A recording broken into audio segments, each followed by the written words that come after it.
Nous sommes à Rohrbach-les-Beach et je me trouve devant une maison qui est à vendre. Elle fait 125 mètres carrés, elle a 5-6 pièces, elle date des années 60.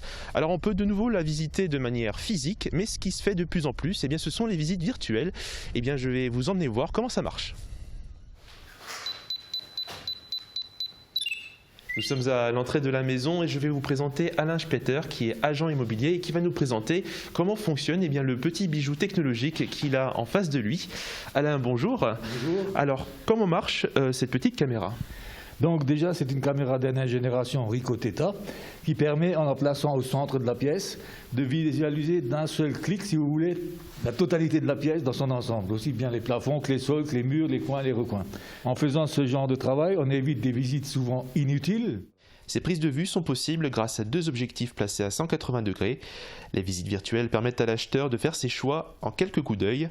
Un gain de temps pour les deux parties. Alain récupère ensuite ses images sur son portable grâce à une application. Nous sommes de retour à l'agence et Alain n'a pas besoin de transmettre les images main à main. Ici, les images sont transmises du portable directement sur le serveur ici à l'agence. Et on retrouve justement Brice. Brice, bonjour. Bonjour. Alors, quelle est l'étape suivante de la création de la visite virtuelle ?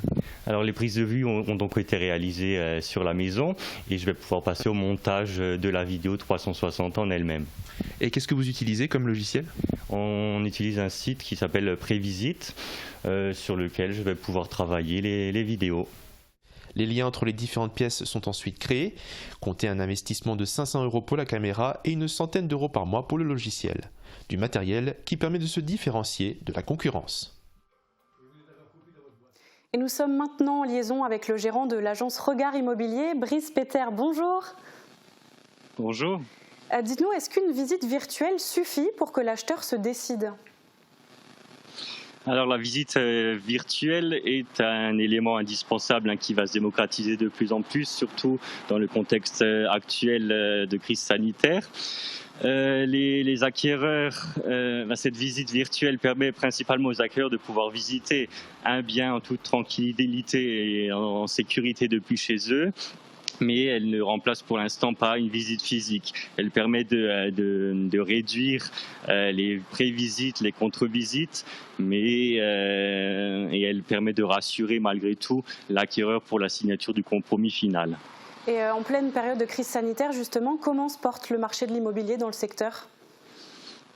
Alors, la donne a légèrement changé ces derniers mois dans le contexte que tout le monde connaît, mais il faut savoir que les acquéreurs sont toujours très nombreux, mais notre stock de biens à proposer a nettement diminué. Il est par exemple passé de 200 biens à la vente dans notre agence début 2020 à 120 biens en 2021. Donc j'ai l'impression que les propriétaires ont un petit peu peur de se projeter dans une réelle mise en vente de leurs biens. Voilà, c'est surtout ça. Et quels sont vos projets, notamment avec les visites virtuelles maintenant ?